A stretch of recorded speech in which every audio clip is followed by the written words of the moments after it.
Hello everyone. I hope you all are safe and healthy.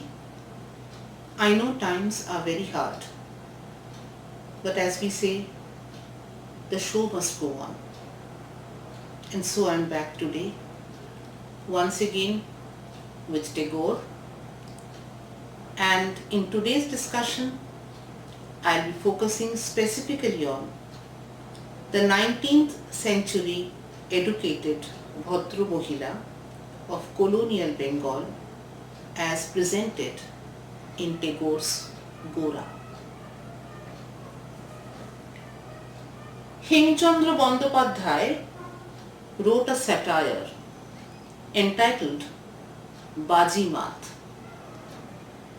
and the great National Theatre staged a farce by Upendranath Das named Gajananda O Juboraj in 1876, ridiculing the famous High Court lawyer Jagodananda Mukhopadhyay's daring attempt to please the Prince of Wales during his visit to Calcutta by inviting him to his residence and fulfilling his desire of meeting a respectable Bengali lady. Even in the late 19th century, the traditional Hindu society of colonial Bengal was not prepared to see women interacting with men in drawing rooms. However, Borthwick in his book Changing Role of Women in Bengal explains how the notion of the Bhadra Mohila gained importance in the second half of the 19th century. Brahmo Samaj, playing a prominent role in women's education, took the initiative of forming the first women's organization involved in vocational and intellectual pursuits in 1865. Progressive Sadharan Brahmo Samaj leaders, along with English activists like Miss Mary Carpenter and Annette Ackroyd, set up major institutions of women's education like Hindu Mohila Vidyalaya. Ackroyd had differences with Keshav Chandra on his conservative go slow policy and worked with the breakaway group of Brahmos to establish this institution. And this particular institution merged in 1878 with Bethune School, which was established in 1849, and formed Bethune College, that produced in 1883 the first graduates of colonial Bengal, Kadambini Basu and Chandramukhi Basu. Rabindranath Tagore, another leading member of Brahmo Samaj, never allowed any discrimination on the basis of gender in his school in Shantiniketan. He writes in his book My Life, "The co-education system is quite new in India, but it is working perfectly in my school. We have no cause for complaint." The emancipated woman of colonial Bengal is given a scope to undertake a journey from the inner quarters to the outer, to socialize with men and to take part in intellectual exercises in the novels of Rabindranath Tagore. I quote from Roshinka Chaudhary.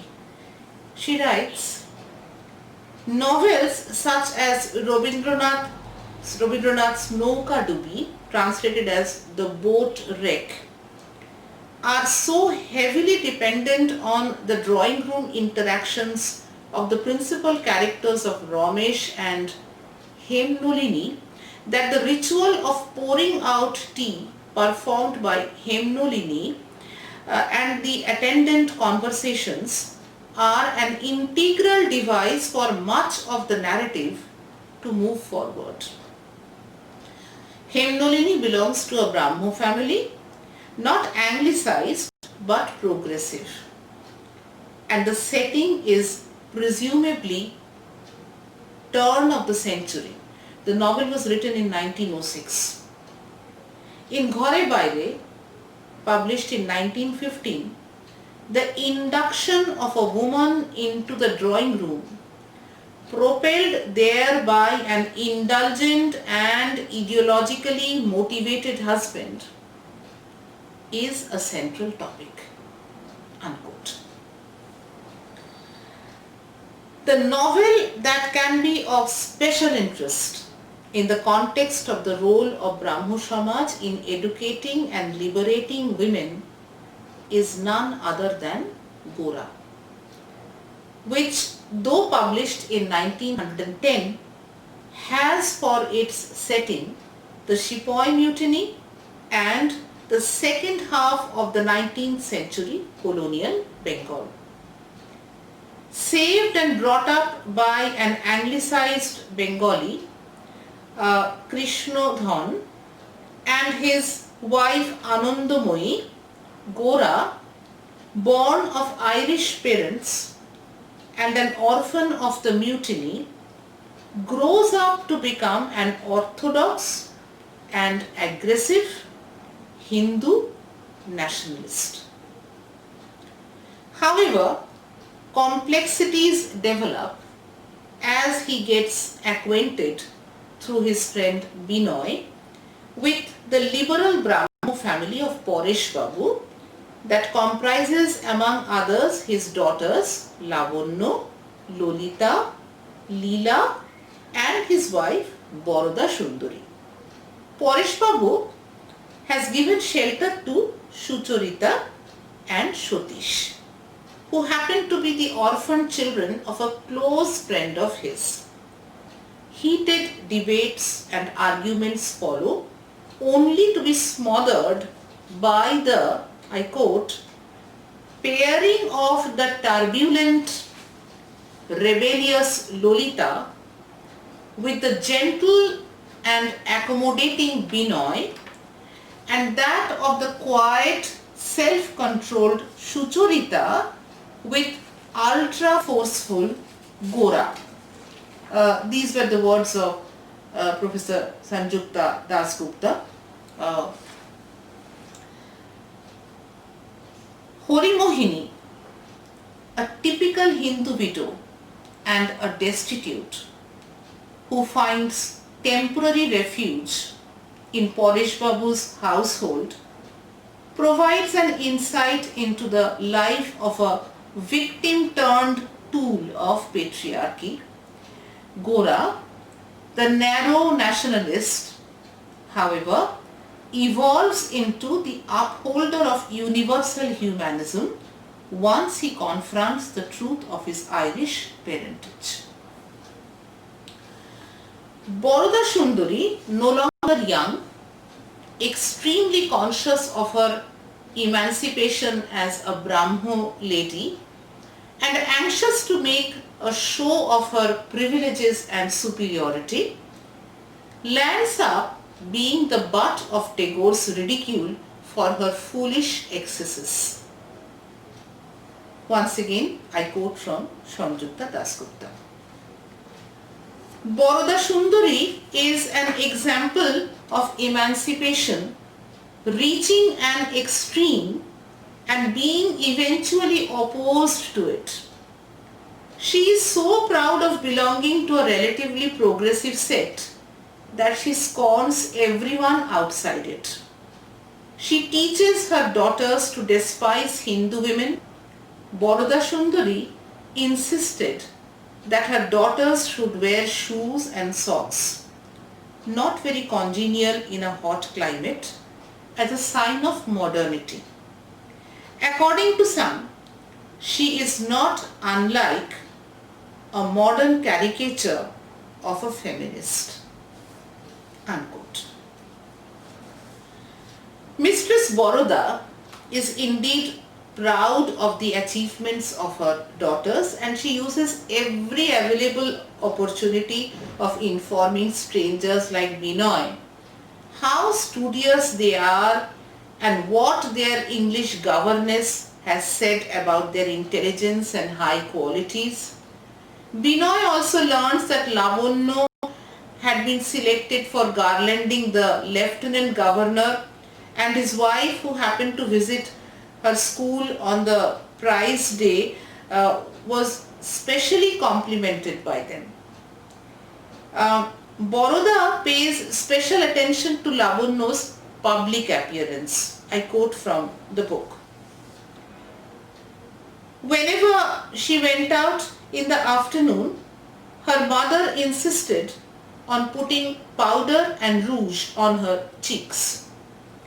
Because of her stoutness, her bodices were made so tight that when Lavanya was released by her mother from the dressing room, she looked like a bale just out of the press. This was from Gora.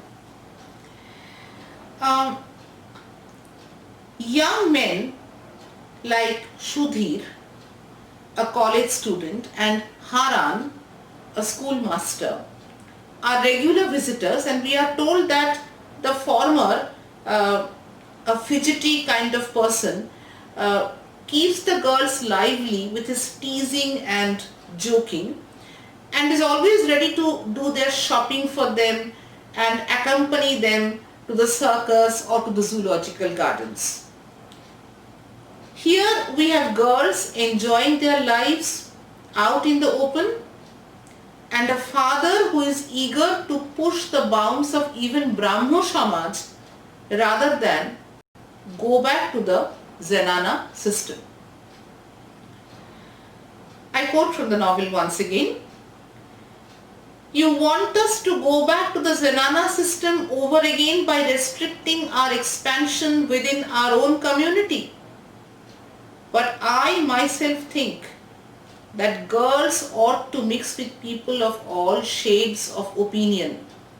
Otherwise, they will simply remain narrow-minded.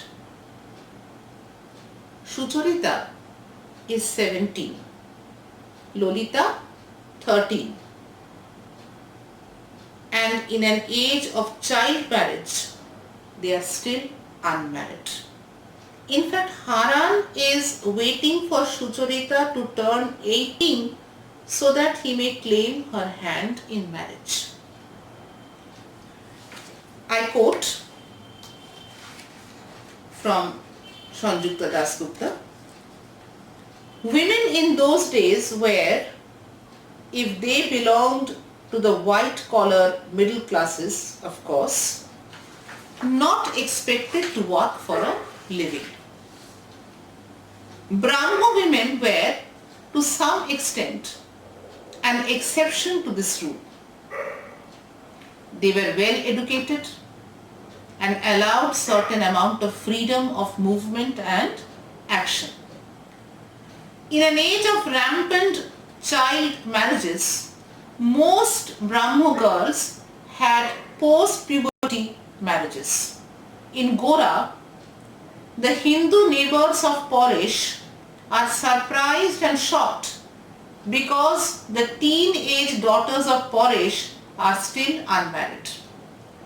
A few women of this sect did not marry at all, but devoted their lives to career or social work. Lolita envisages such a future for herself at a time when her love for Binoy appears hopeless and frustrated. She plans to start a school for girls. We are not told whether she continues this idea after marriage. Let's come back. Lavanya maintains an album where she neatly copies the poems of Moore and Longfellow in her neat and ornamental writing. Leela recites Twinkle Twinkle Little Star to please her mother, and Sucharita reads Imitation of Christ and is heard mildly ridiculing Gora's views on women's role in society as being total dedication to domestic duties. I quote from the novel. Then would not it be rather for men and women to have a complete division of duties? If you allow men into the house, their duty to the world outside may likewise suffer. Given a chance, Boroda Sundari is willing to blindly imitate and flatter the Western colonial masters if such actions assure her the freedom to break the rigid conventions of Hindu patriarchal society. She regularly visits the district magistrate Mr. Brownlow and his wife along with her daughters and readily agrees to the Mem Sahib's suggestion of training the girls to enact an English play to entertain the Lieutenant Governor and his wife.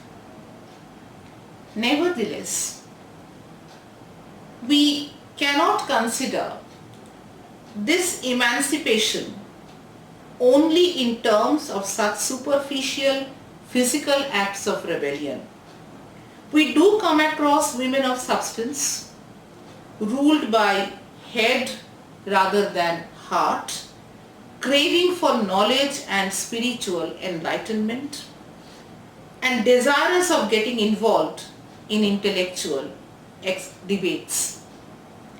Paresh Babu is willing to give their daughters that all-important breathing space required for the development of their spiritual independence. I quote from the novel, "I have always wanted you girls to think for yourselves and not simply to take my opinions or anyone else's at second hand. To offer instruction on any question before it has really arisen in the mind is like giving food before one is hungry. It spoils the appetite and leads to indigestion. But whenever you ask me a question, I am always ready to tell you what I know about it." Umesh Chandra Datta, one of the founders of Sadharan Brahmo Samaj, launched Bama Bodhini Potrika, a journal for women, in 1863. I quote from Bharati Roy's Different Types of History. This is what she writes about the journal. The journal reflected the contemporary construction of women not only by men but also by women. It combined men's codes for women along with the privileging of women's voices. It is the first documented evidence in Bengal of the way women think about themselves and other women. There was a special section titled Bama Rachona, Women's Writings, meant for new female writers. Though these pieces did not have any literary merit, they had immense historical value, as they reflected the questions, dilemmas, problems, pains and pleasures of ordinary women and revealed what ordinary middle class women thought about themselves. Bama Bodhini Potrika was in no way related to any radical feminist movement, the very concept of which was non-existent in late 19th century Bengal. It could be at best be regarded as a mouthpiece of the reformist, nationalist polemic. In one of its 1884 publications, the following advice was given to a housewife. I quote, The housewife must be large-hearted and be as patient as the Himalayas. She should be hardworking. One who is not concerned about others can never be a good housewife. Educated women like Swarnaprabha Basu proved to be effective voices of patriarchy in their upholding of the home and family as being the principal concern of the Griha Lakshmi, the housewife as the embodiment of the Hindu goddess of wealth and prosperity, Lakshmi. Living up to such ideals would obviously require women to forego their human desires and the right to enjoy a space of their own where they would not be answerable for their normal human follies and could define their priorities as individuals. Swarnaprabha, in her essay Narir Grihodharmo, published in 1908 in Bama Bodhini Potrika, gives a detailed account of the ideals that women should follow. I quote, "Following in the footsteps on the ideals established by mothers and grandmothers, women should attend to the family and tend the children with devoted care and a sense of piety." This is what the translation would read like. There were voices of dissent heard in some of the Bama Rachanas. Charushila Mitro goes to the extent of suggesting that the existing social framework needs to be destroyed. I quote from Sanjukta Dasgupta. Such a selfish society must be crushed and destroyed in order to construct a new society. Women must be educated in such a way that if needed, she can regain her dignity and take up a job as a teacher so that she earns her own living as a self-reliant person. This is how Dasgupta translates Charushila Mitro's Bama Rachana. Gyanoda Nandini Devi, she was born in 1850 and she died in 1941. Wife of Satyendranath Tagore, the elder brother of Rabindranath Tagore, and the first Indian to become a member of the Indian Civil Service, can be regarded as the first modern Bengali lady, Bhadra Mohila, who published a new dress code in Bama Bodhini Potrika, 1871. She borrowed the Parsi style of wearing the sari and introduced the Brahmika sari with bodice, petticoat, shoes and socks. She was among the first handful of Hindu women to cross the seas when she went to England for a long visit in 1877 with her 3 children. In this too, she broke another taboo.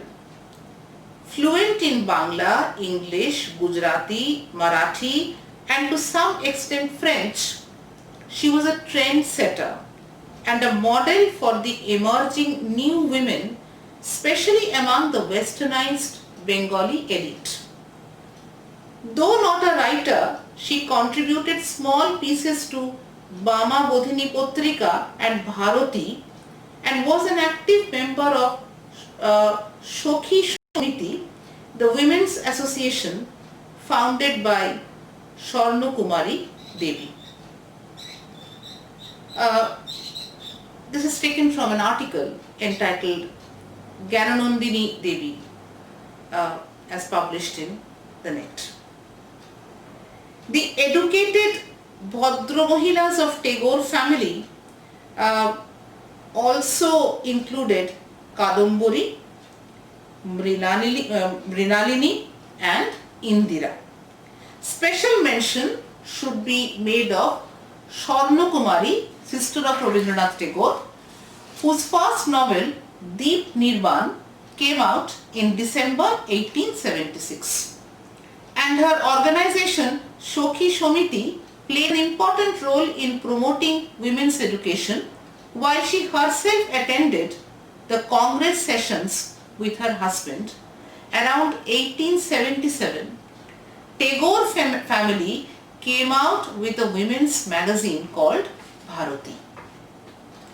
However, it is important to remember that Tagore remained all through a prominent member of Adi Brahmo Samaj, and he followed the path of Hindu Brahmoism that gradually evolved into Brahmo universal humanism.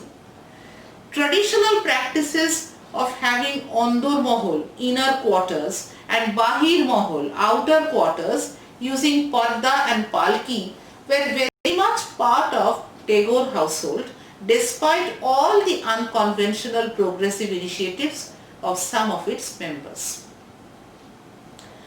Only an Adi Brahmo like Tagore could defend Hindu nationalism with so much fervor through the character of Gora. Take for example Gora's reply to the charge of Hindu social abuses and cultural decadence. What was his reply? It matters not whether we are good or bad, civilized or barbarous, so long as we are but ourselves. But if Rabindranath sympathetically defended the basic tenets of militant nationalist ideology, he was equally sympathetic to Brahmo modernism and universalism. Gora is a defense of the proposition that universalism is not incompatible with the quest for a cultural identity in the modern world. Tagore had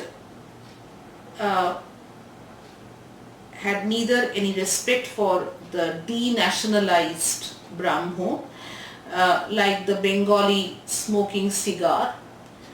Gora has a scuffle with on the deck of a Ganges steamer, or a sycophant like Boroda Sundari, who would go to any length to show her allegiance to the colonizers, nor did he wholeheartedly support narrow militant nationalism. His sympathy lay instead with Paresh Babu type of Brahmos, who was genuinely spiritual, moral and eclectic. Paresh is a good householder. He lived simply, and in his study on the wall there was a colored picture of Christ and a photo of Keshav, and in a small bookcase on the upper shelf stood a complete set of Theodore Parker's works arranged in a row. So can you see the multicultural scenario here? The character who really strikes that fine balance between traditional values and spiritual emancipation is the true mother figure of the novel, Anandabui. She is neither a Brahmo nor is she formally educated. The heterodox beliefs that she nurtures and her ability to liberate herself from prejudice make her the embodiment of a liberated spirit that can be attained only through real education.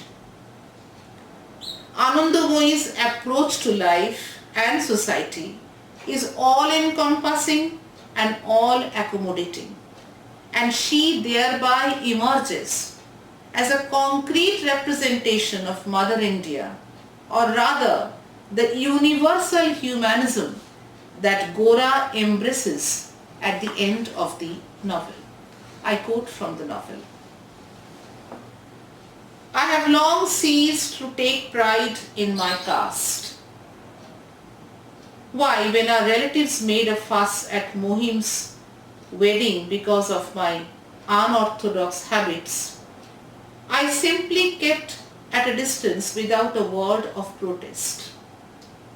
Nearly everybody calls me a Christian, and whatever else comes to their lips, I accept all that they say in good part, contenting myself with the reply, aren't Christians human beings? If you alone are the elect of God, why has He made you grovel in the dust, first before the Pathans, then before the Mughals, and now before the Christians?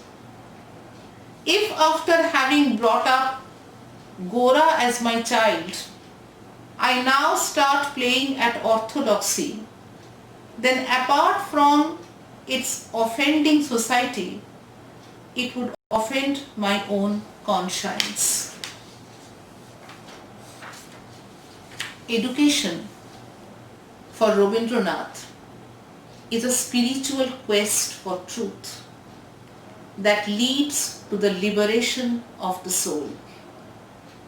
It is a means that enables one to define one's identity through introspection and gives one the courage to voice one's feelings and practice what one professes by pushing the bounds of the safe and the known world. In that sense, Anandamoyi is no less educated than Sucharita, who, having read widely on Hinduism, is elated to realize that she has found a truth that has erased even the slightest trace of skepticism from her mind. I quote from Gora. It is exactly as if I had been reborn and had attained a new consciousness. Never before have I seen myself from the same point of view as now. Up to now, I never had any sort of relationship with either the past or the future of my country. But now I have got such a wonderful realization in my heart of the greatness and truth of this relationship that I cannot forget it. She echoes Tagore's views on true education. I quote from his book, My Life in My Words.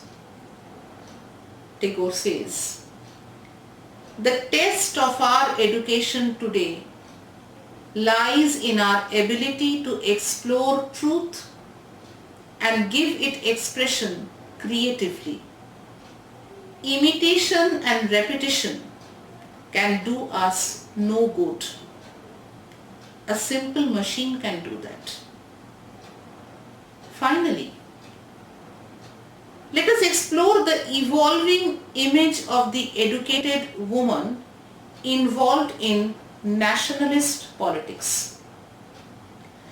During a conversation with Sucharita, Gora explains his stand in the anti-imperialist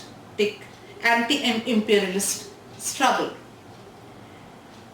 He says, "I am sacrificing my life to show you all that the power and greatness of our country have been preserved in our country itself."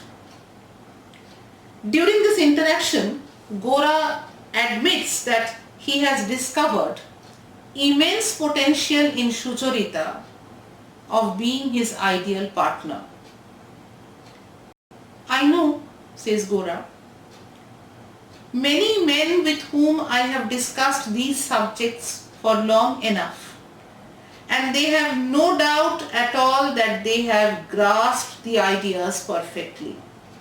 But I can assure you to your face that not a single one of them has been able to see what you have seen. When I first saw you, I felt that you had an exceptionally keen insight. And that is why I have been coming to you so often and talking to you without any reserve. This is what he says to Sucharita. Sucharita, preparing herself to accept any challenge for the cause of her country, sounds determined and confident of her ability. And once again I quote from the novel, her mind became filled with pride in her own self, and she asked herself why Gora had not put her to the test and called her to undertake some well-nigh impossible task. In the whole of his party, was there a single man who could, like herself, sacrifice everything so easily? Did he not see the need for such eagerness and power for self-sacrifice? Was there not the least loss to the country in leaving her idol, surrounded and fenced in by public opinion?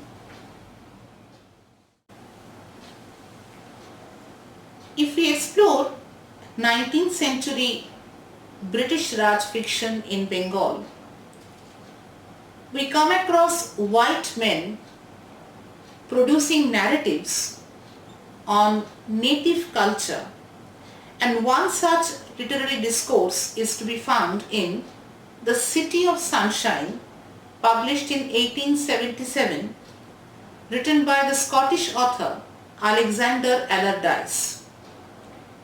In this novel, the educated Calcutta widow, fighting for women's emancipation and also the writer of an essay on the rights of the Bengali woman, is not kindly treated by the author. I quote from Indrani Sen's Woman and Empire. She writes about this novel. The derisive labels of the heart stealer of Bowbazar and the Sappho of Koshitala that the narrative bestows on this figure betray a lurking sense of cultural and political insecurity.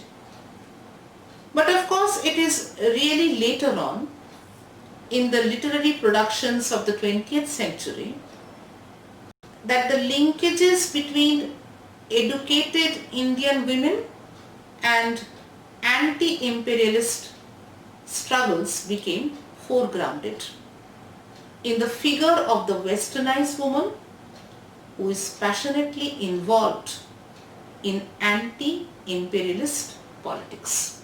Unquote. In conclusion, I would only say that Tagore, in his early 20th century novel Gora, takes us back to the late 70s or early 80s of 19th century colonial Bengal and gives women like Lolita, Sucharita, Anandamoyi ample scope to exercise their right to voice their views, make their choices and create their space in society as individuals, having their own set of views regarding social, religious and political matters. Hope you have enjoyed this session. I'll be awaiting your likes, your dislikes and your comments. See you soon. Thank you so much.